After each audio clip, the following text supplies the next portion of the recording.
How would it feel to have a thriving fitness business and have the freedom to enjoy life at the fullest? Well, that is exactly what the Trainer Revenue Multiplier Show is going to give you. My name is Mathew Park. This is Jaime Filer. Hey guys. And we are here to serve.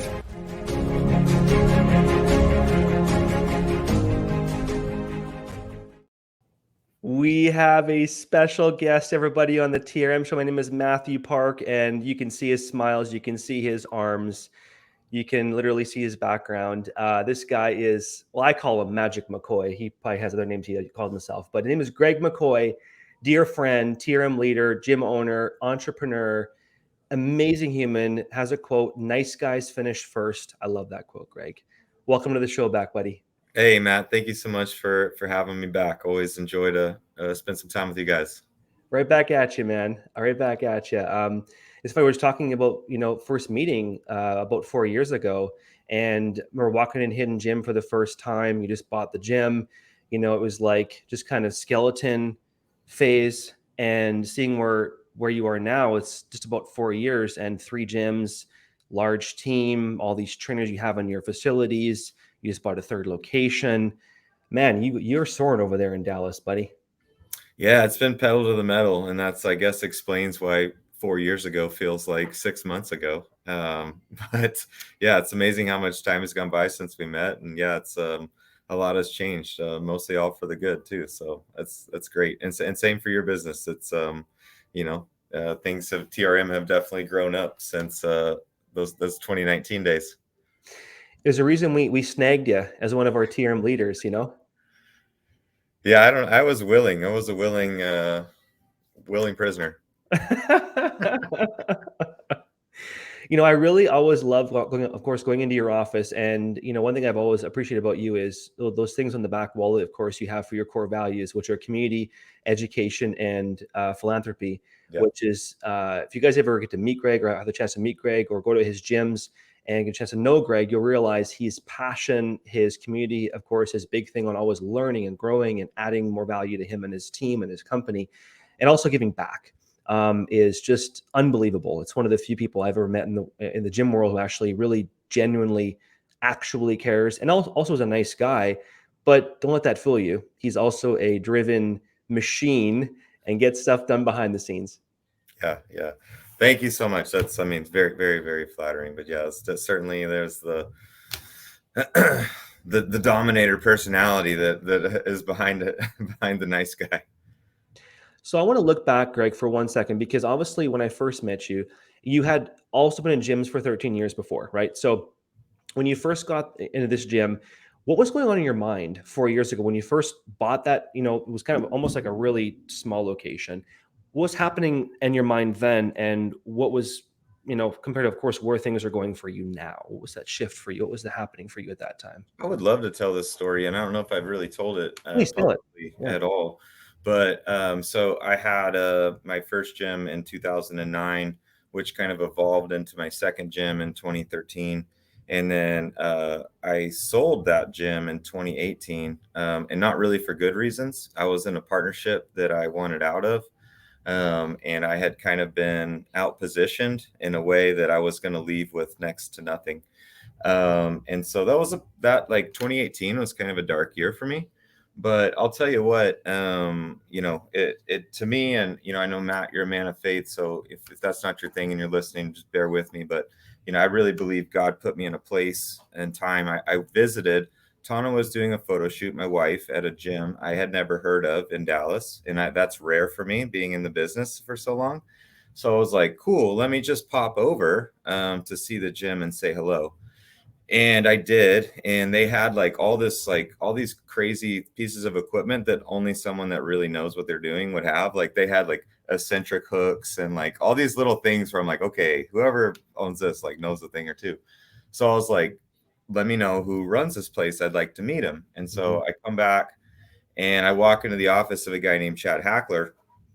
And Chad is a religious mentor of mine now, a spiritual mentor is probably a better way to say it. And he has never met me before, knows nothing about me, had never heard of Metroflex or Destination or anything. Hidden Gym didn't exist at this point. And he just starts talking to me like it didn't feel like it was from him.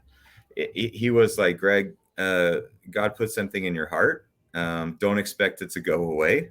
You need to, I see you as a leader in the community, and you have a community of people, even if you don't have a building anymore. Yeah. So you need to keep the community alive, and you don't know why yet, but that's going to pay off. And I was like, I cried, man. It was like the craziest thing. And so through that year of 2018, I didn't even know that I wanted to re-enter the gym business. I was so bitter about what happened. But I started hosting field trips to gyms around town for my old members to go to. We started having barbecues in the park, just doing things to like keep that group that had been with me for a decade at that point. And then the opportunity to buy what was called the Den, which is now Hidden Gym, that came about 11 months in. I had kind of told myself I was going to take a 12-month hiatus, and 11 months and 15 days like knocked on the door like, hey, we're thinking about selling, are you interested? And I was like, I am very interested. Yeah. Wow. Wow. So that literally is 4 years ago, Greg. Yeah. Yeah. Yeah. Yeah, it's been 4.5 years that we've had Hidden Gym in Allen open. Wow. And then of course from there, you got the second location was more of a corporate location, a little bit smaller location, but very high end. And now you just opened up a large third location that actually is quite like next level, correct? Yeah, it's, this interesting kind of in my gym ownership path. This gym, the one I'm in now, this is in Allen, the one we're talking about, 4.5 years. This was my first time to do a turnaround. Mm. So I had started 2 gyms from scratch at this point. I had helped with other gym owners, kind of in a consulting position. But this is my first time to take a failing gym and turn it around. And I learned a lot of expensive, hard lessons doing that. But it has its advantages. And so, I was like, if I could get it right, knowing what I know now, I think it would be great. And so this gym that we bought March of this year, 2023, it was also a failing gym. They were ready to just call it quits, sell off the equipment, and just kind of cut their losses. But it ended up being a win-win for both of us. We were able to get it at a good price, and the owner, who also owned the building, is now a happy, profitable landlord. So, and the members got to stay. So, it's hopefully a win all around for all of us. What was your mindset 4 years ago when you first bought the gym called the Den at the time, now Hidden, to what it is now? What's Well, different? it's a lot more accurate now. I think in the beginning, it was like, well, I've had some success in the past. I'll try to do some of that again, but I also want to evolve. And I had a lot of doubts about, at that point, and this is where TRM really played a pivotal role in Hidden Gym success. Was I basically was running the gym much like I take it very serious. It is my only job. I treat it as I try to be the best operator I can. I'm very professional about it. I use personal training as like pocket money. So I was just like, and that was for me to live because the gym wasn't profitable yet. So I would train clients kind of for my money. And then the gym was working on turning itself around. And then I meet Matt, and I'm like meeting coaches that are doing 10, and I don't know that we had anyone over 20 at that point, 10 and 20, back in those days. And I'm like, oh my gosh, this is like, they treat their PT business like I treat the gym. And I'm over here making pocket money when I should be, in a 4-figure income just from PT, and that, has since evolved to Hidden Gym's training department. Now we're, multiple months into the 40,000s. So, that was really where that evolution happened, meeting you at that time. Wow. And for those, of course, hearing that, guys, that actually is per month. So you guys know it's per income per month in the business. And it's cool hearing that, Greg, because even right now, you look at your business you have and the trainers you have a part of your team, because you have a model where you've got a team and also freelance. Is that correct? We've capped freelance. We don't take those on anymore. I've got a couple kind of legacy trainers that are so much a part of the community and stuff. Like they operate their business, and that's cool. And then, I've got a team I have 6 coaches in this location and 3 coaches in Richardson. that all work for Hidden Gym. We generate leads. They follow our sales process. It's all run. We all work together as a team. I love that. I love that. So the new location you've built is how big? 14,000 square feet. But you actually bought that, an old gym as well. You rebought that gym, redid everything, and it's all, revamped. Yeah. So it was called Monster Bodybuilding and Fitness. They had a pretty successful MMA program going on in there, but they, just didn't have enough members. They were losing a large amount of money every month. So we kind of assessed the situation, came up with a fair purchase price for the equipment and the member base that they did have. And then, we started rebranding everything. The sale closed early February. We got the keys, met the staff, started rebranding March 1st. So when you were, because right now, of course, do you still do any PT at all right now, Greg, or is PT? I train two clients. I train one client in person. Yeah. Gio, he's my boy. We've been working together for years.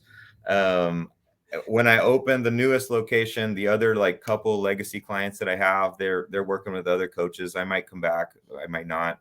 Mm-hmm. And then I work with 4 or 5 online prep clients that I've had for years. It's enough that I can kind of keep it in my head. Yeah. And it keeps me involved. So a very limited amount.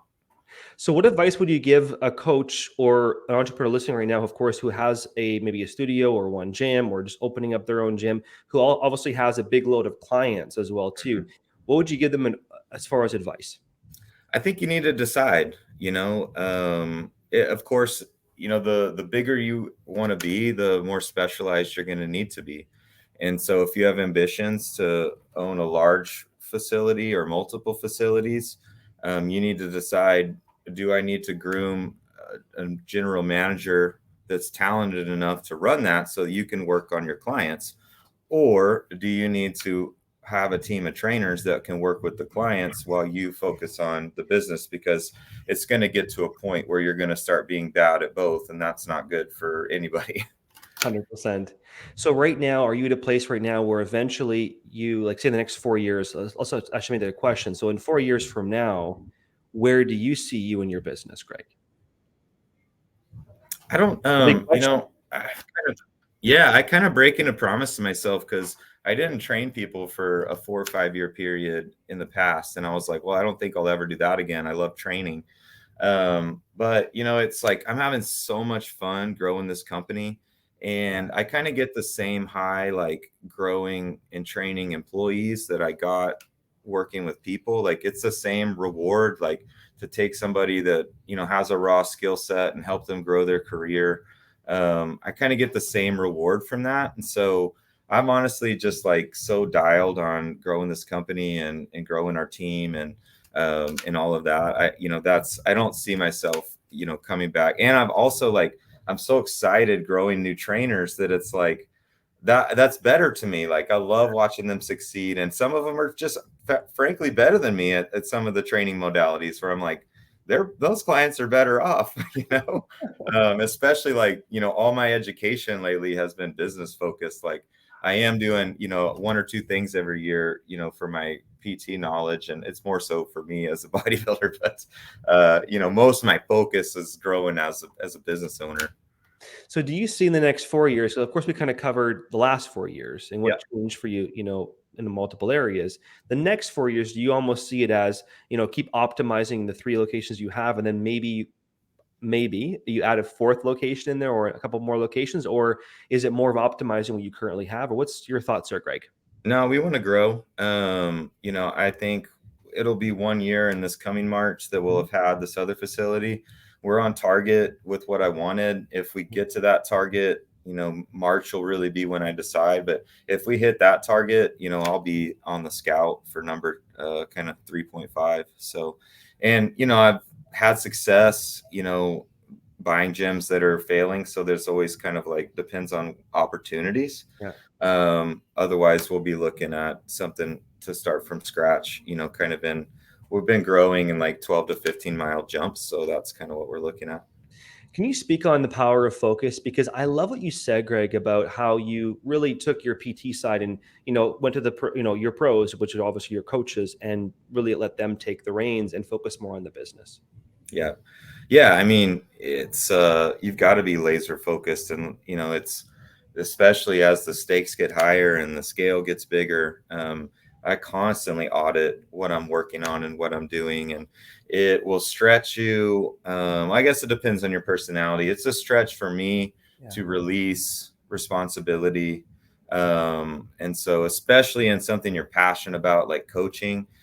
So it was very hard for me letting clients go to new trainers, but I'd say 9 out of 10 times I have been pleasantly surprised versus upset, because they've done a great job nurturing clients that were with me for a long time, and those clients are happy. And I don't disappear. I still check on them and pop into their sessions and stuff like that. But yeah, you can't get spread thin. It's so bad for you and for your business.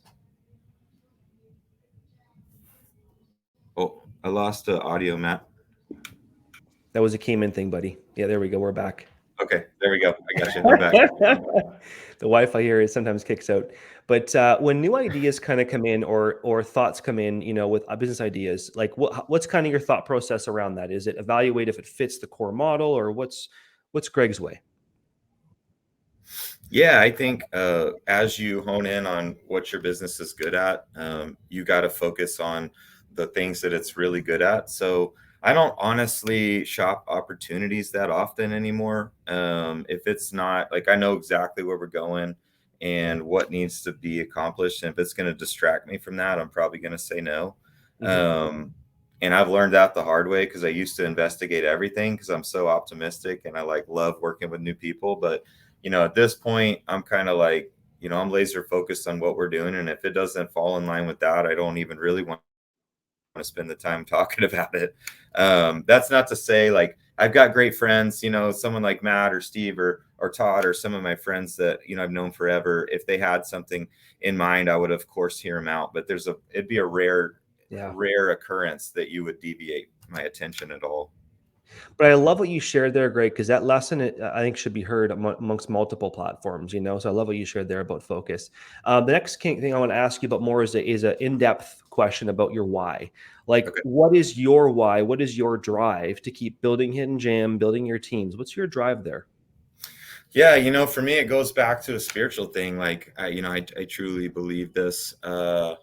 This path was kind of laid out for me. There's a reason I was like wanting to go to the gym at 5 years old, and a reason that I love so much about, like, this just falls in line with my personality and my passion. So there's a quote that I like to use, which is, your vocation in life is where your greatest passion meets the world's greatest need. And so for me, that was like a very clarifying quote. Like, okay, why do I have this passion for health and fitness and making impact using that, and this passion for business to scale that passion for fitness? And it's because the world is just getting less healthy. Like, we know more than ever. Our results are going backwards. So I hope that I can be some small agent of change, in making this world a healthier, happier place. Oh, shoot. I lost you again on sound. Man, sorry, buddy. That's okay. What advice would you give a brand new gym or studio owner for the first time? Man, I think you've got to invest in some coaching, or at least really study, to find out what are these benchmarks that you need to be hitting. I know stuff that I'm focused on now that I wish I was focused on 13 years ago is like, there's all kinds of information out there about, what percentage of your revenue should payroll be? What percentage of your revenue should rent be? Like, know what your metrics need to be and really try to drive your business to hit those, because it's going to be a lifelong challenge. Even when you know what it is, it's not easy to do. So the sooner you can start, like, trying to make the business like really hit certain benchmarks, the better off you'll be. So I think one area I want to hit is almost a pain point for these gym owners and trainers that I want, because of course you went through it, Greg, is when you own a small gym or a studio. I'm just going to use the term small for now, Yeah. because of course yours is more of a mid-sized to larger gym, but smaller gym, and you're also training clients online or in person. Like, where do you go from there? Because I think a lot of trainers struggle with balancing both as they want to grow. Sure. Yeah, I think that's kind of like I was saying, like, you've kind of got to decide. And if you are the kind of the head coach, the namesake of the gym, like likely you really need to continue training, and you probably want to. Yeah.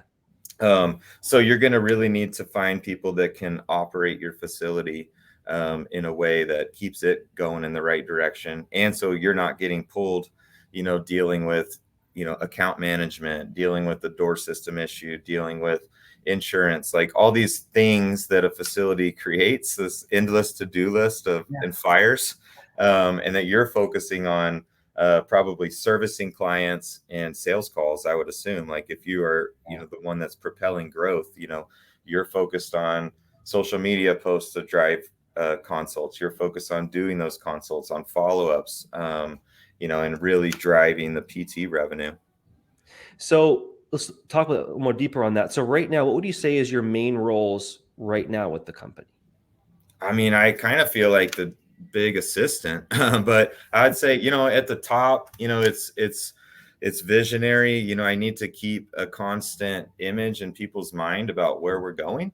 Yeah. So I have to, consciously cast vision and make sure like, okay, where we are now is not where we're going. So though you may see this as our reality, like this is what we're going for. Yeah. So I have to talk about that like relentlessly. Yeah. And then, I'm training and working with my managers to help them train, those that are now under them. So, like I hosted 3 different sales trainings this week alone, for membership sales at both locations and a PT sales focused meeting. So we're doing homework assignments if you're under certain metrics. Like I kind of do a lot of that stuff to support my managers who are really dealing with all of the, more like detail level work. And then I'm just trying to make sure our team is hitting its benchmarks. I love that. So because one thing I noticed with you, Greg, is your ability to actually, number one, lead your team. And number two is you're able to actually keep key members of your team, supported, growing. What would you say are key things you, number one, look for people whenever you find them? Or number two, how do you keep them? Gosh, yeah, such an important topic. And I have to say that's been a big part of our success too, has been continuity of staff. Of course. I've got people that have been here. Well, I have people that have been with me a decade, but I've got, those that kind of started with Hidden Gem have been here since day 1 or day -10, Yeah. And we put a ton of effort into them, and that's reward based. I mean, they're compensated well, better than just about anyone else in the area for their position. They've got great bonus structures, and then we celebrate wins together. And that's a big part of our culture. Yeah. Like if we hit the goal, we're going to have a meal. If we hit our stretch goal, we're going to do a meal plus an activity. And we've been crushing it. So we've been axe throwing. We've been doing zombie hunting, virtual reality. We've been shooting bows and arrows. Like we go hang out like pretty much once a month because we continue to hit goals. So, and that just like it makes it work a fun place to be. We do team building activities along with that, so we all kind of know how one another works, which makes us perform better. So it's kind of like, it's embedded in everything you do, and that and that culture gets created. And it's very easy to see when you're interviewing someone, they fit the culture or they don't. And then they need the competence as well, but we kind of interview like, well, culturally, will you fit in here? And if you will, are you competent in your position? And if you check both boxes, like we're going to give you a shot. So you meet with your okay. So of course you have your trainers and you have your actual like staff team. Yeah. Right. So you meet your trainers how frequently? Every other week we do our trainer meeting. And then we'll sprinkle in, only about half of my trainers sell. Mm-hmm. And so we'll sprinkle in sales meetings in between those as needed. Okay. And then how often do you see your staff for their team meetings, the staff? Each location weekly. Got it. Cool. Excellent. And then I meet with my managers weekly, and then monthly they create a plan of action for the month ahead. And we review that together and make sure like that the month ahead of us is laid out. Is there also like everyone's together meetings for you guys? Yeah, it's not frequent, but we do them, especially like we try to celebrate together. Like if PT hit goal and membership hit goal, we're going to go out together. Got it. If both locations and both PTs hit goal, like it's a big party. And then we do usually like twice a year, almost like a hidden gem conference. And always the one at the start of the year is the most fun because we put these crazy growth numbers up from like day one to now. Yeah. And the percentages are like, oh, you're our 5-star reviews went up 8,000% over the last 4 years or whatever, fun. It's like we try to quantify the progress and it turns into like a pretty like pump up session. No, do you guys do like more of a thing at the Top Golf, or where do you guys go for these meetings, Greg?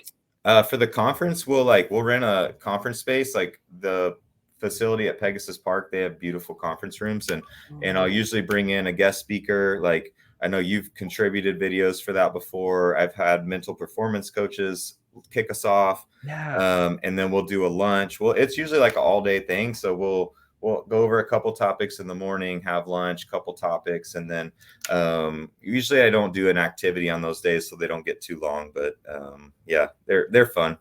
And there's like we'll some of it's very business focused and like, okay, these are the metrics we got to hit and like we're responsible to make this happen. And then some of it's more like looking at, all right, this is how much the team grew, and these are the things that are on our hearts about our, we want to continue to keep philanthropy as a thing. So it's like the best story I have is in the 2 years ago, we had a young lady who was affected by suicide, in her, immediate circle. And so, she's in tears and just saying like, I really want to do something, related to suicide prevention this year. So of course, everyone on the team is like done, like this is a priority. We need to help. So we participated in a suicide prevention walk and we raised all this money. It was really, really cool. But I liked it because it wasn't like me saying, we're going to give back to suicide because I told you to. It was like, it came from a place of hurt within our own team, and then everybody came together in a way that was bigger than I would have, put it together and really like did something neat. What I love, Greg, is you actually, on this whole talk, you hit all your 3 core values. Nice. Okay. Like almost like what you spoke about community, you spoke education, because of course, all the events you put on, bringing guest speakers. Now they're, of course, giving back on philanthropy. So it's kind of cool to hear all these things. Where did those core values come from? I kind of whittled them down over time. Like, it was not like in a brainstorming session or something. I mean, I guess it kind of was, but I felt like these were the things that made our facility our facility. Yeah. And looking ahead, I was like, okay, like we kind of had a chance, like after, kind of getting burned and needing to leave, you have a chance to start from scratch again, which can be a big advantage. And, basically said like, okay, these are the tenets I want to build this gym on. And we're going to make sure that in everything we do, we honor these 3 things. And it's been so great. Like people join, either join the gym or want to work here because they relate to those things too. And it's, it's cool to watch them really live and breathe as part of the gym. It's amazing because you as I look at the back of your wall right now, it almost like subliminally conditions me on the 3 core values of Hidden Gym. I see your logo. It's actually great branding, Greg. Yeah, thank you. Yeah, totally. One last question is, what book have you read in the last maybe year or 2 that was a big impact for you, Greg? Gosh, I read constantly. Let me get my Goodreads app out and I will tell you. Let me pick this one. If you guys want to add me on Goodreads, I'm a big bookworm. You can see what I've been reading. There you go, guys. Plug in Goodreads, guys. Yeah. Let me see. I've been reading a lot of John Maxwell lately. I'm kind of late to the party with him. Let's see. I'm sorry that this is taking too long. What book comes to mind? What book comes to mind that actually, when you read that one the last year, that really kind of hit home for you?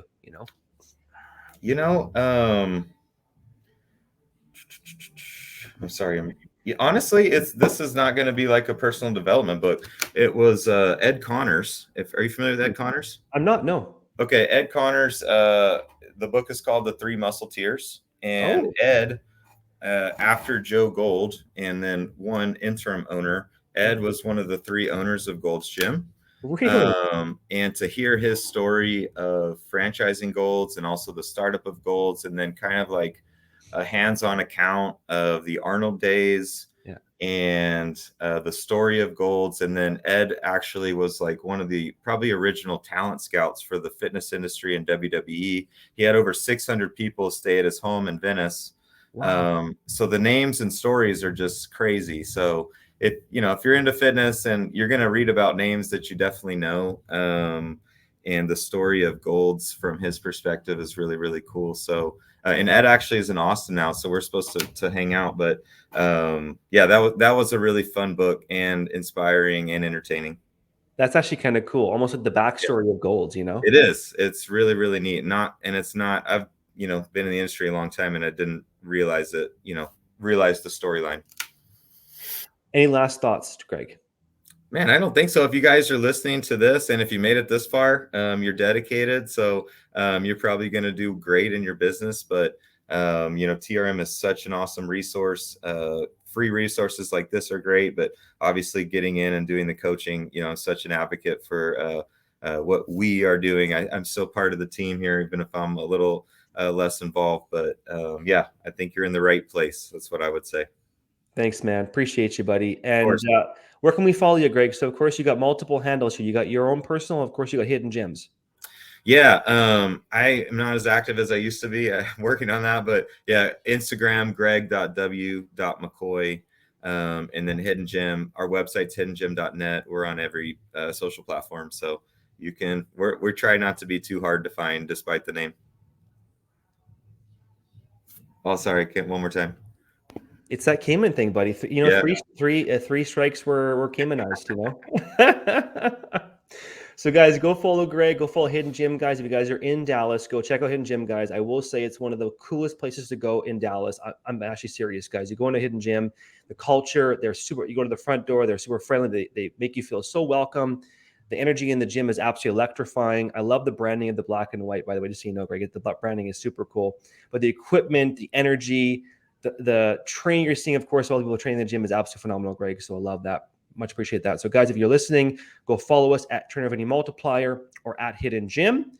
And we'll go from there, guys. Greg, wishing you a fantastic day, guys. And much appreciate you, buddy. Yeah, thank you, guys. Talk to you soon.